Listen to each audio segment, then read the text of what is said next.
I think what happens sometimes, in my personal opinion, is I see this on X, app formerly known as Twitter, particularly, and even on YouTube, is people get completely lost in the weeds before they've got the basics. So you've got someone who doesn't know how to, you know, the difference between protein, carbs, and and fats, or how much they need to be eating, or the basics of. They don't know the basics. And then they're getting confused because they're seeing people there preaching about carnivore and plant-based and seed oils and like they're like much more things that are more advanced, essentially. And then they're just like, oh my gosh, there's this guy who's telling me that eating steak is going to give me cancer and destroy my gut. And this person's saying, no, you shouldn't eat plants. Yep. And then this person is saying seed oils are the devil. This person's saying, no, actually seed oils are okay in moderation. Right. And this person's saying you shouldn't eat after 6 p.m. This person's high carb. This person's low carb. And they're just, gosh. And I think sometimes people end up doing nothing.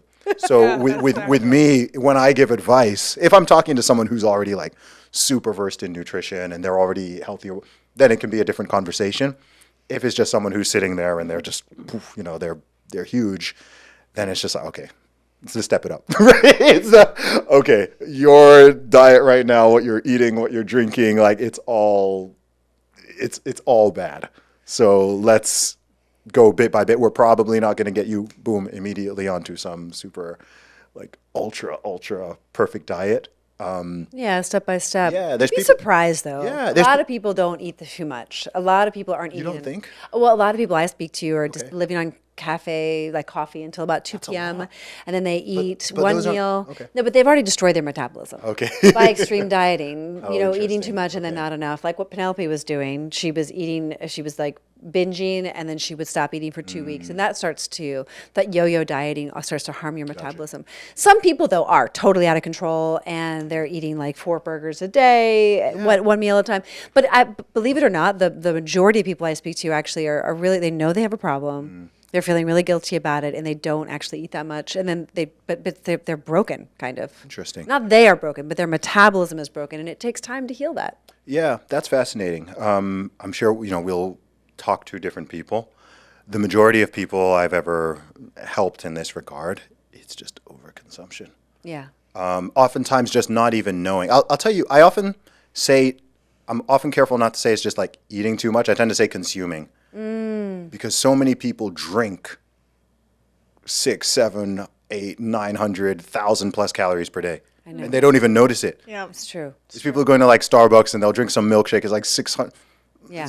They'll go to Starbucks in the morning and then they'll have like a milkshake at lunch and then they'll have like a Coke and they've consumed 200, 300, 400 grams of sugar, like just drinking, just in the drinks. And then you add alcohol, like people who drink a lot of alcohol. Like I've come across people who they drink more calories than they eat. Yeah, that's so true. That's not even that rare. This is an easy fix too. Very easy fix. Very Love easy that. fix. I was talking to someone the other day. He's like, yeah, I drink like 10, 12 cans of Coke a day, like or in the States especially because you get those big gulps and there's the infinite refills. Yeah. Because I can just be in a restaurant and I try not to be like weird and nosy, but sometimes I just kind of I observe the environment around me. Yeah. And I'll just see someone, like, I'll watch with my own eyes someone just consume 300 grams of sugar in a sitting, and I assume that they don't even realize that they just did that, right? They'll get the big gulp, the giant container. They all fill it up. They'll drink a couple liters worth, like full fat, right? Full sugar, whether it's Coke, Sprite, whatever it is, and they're having their dessert. And they're just having that, and then they'll get their Starbucks, and they'll get their... And I'm just like, man, that is a lot of... It's just as addictive as cocaine. Sugar. Yeah. It shifts your neurobiology into the addictive brain like we were speaking about earlier, and it is like cocaine. It is so addictive. And it also affects your immunity.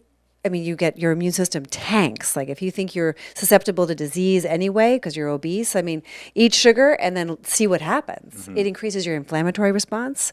And so it's a precursor, of course, to all those diseases related to inflammation, which are chronic pain, autoimmune disorders, cancer, heart disease, of course, and diabetes is the biggest one. Yes. Talk more about the dangers and addiction of sugar. I look at it as a non-reciprocal relationship because when you eat sugar, it only takes from you. It doesn't give anything to you. And when you look at the industry behind sugar, it's highly regulated. And it is, in my opinion, sinister. Okay. And they have the sugar industry has these drink manufacturers really as a stronghold. I mean, they can literally change the price from one day to the next and put people out of business. It's so fascinating. Okay. But it's also very intelligent. I mean, I'm a capitalist. I believe in making money. But when you put your health in the hands of the industrialized food complex, when you're eating processed foods that are, everything has sugar in it. When you start to put sugar on your radar, it's in every sauce, it's in every prepared food, it's in every drink. When you first start to avoid it, you're like, what? There's nothing I can eat. It's in everything because it keeps you hooked in. So it's great for a business model.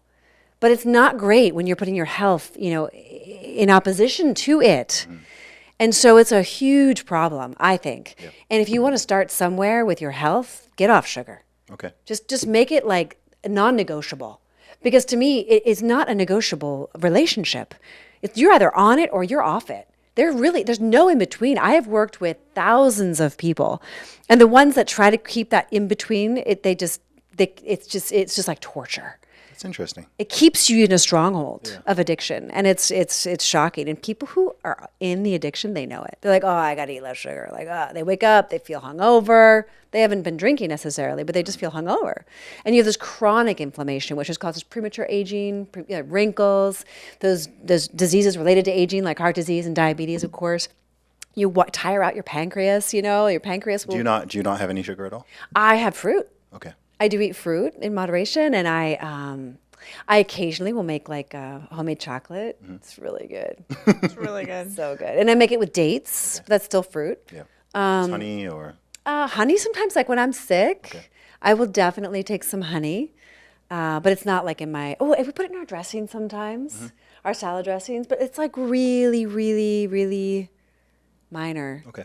Yeah. No cane sugar though. We don't. Oh no, there's no cane sugar in the house. I actually remember when I was addicted to sugar. I had to detox off of it, and I had really bad headaches. I literally felt like I was going through a long hangover. Mm. I had the worst withdrawal symptoms. Do you remember how mean I was to you? Oh yeah, you have 3 days. If you're really addicted, you'll have 5 days. But once you're on the other side of it, it's freedom and bliss. And it's just 3 days. You feel kind of achy, you have a cold, really. Your body is just letting it go. Your body, it doesn't do much to your body.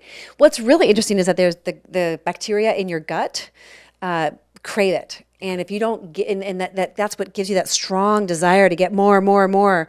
And people need their hit. It's every 2 to 4 hours. And if you don't get your hit, those bacteria get angry, and you get angry, and they die off eventually. Okay. This is if you've already kind of gotten into an addiction. Oh yeah. Okay. It doesn't take long. Yeah. Yeah, it doesn't take long to get on it. It doesn't take long to get off it. But there is a bit of a withdrawal period. That's interesting.